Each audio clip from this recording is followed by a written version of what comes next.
welcome back to another Refresh Cartridges video.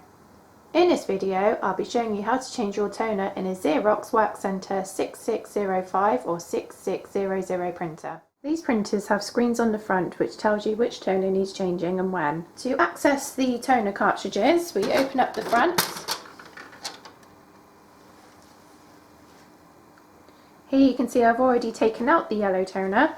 The toners will have an arrow on the front of them and they will just slot in like so until they click. Closing the front of the machine.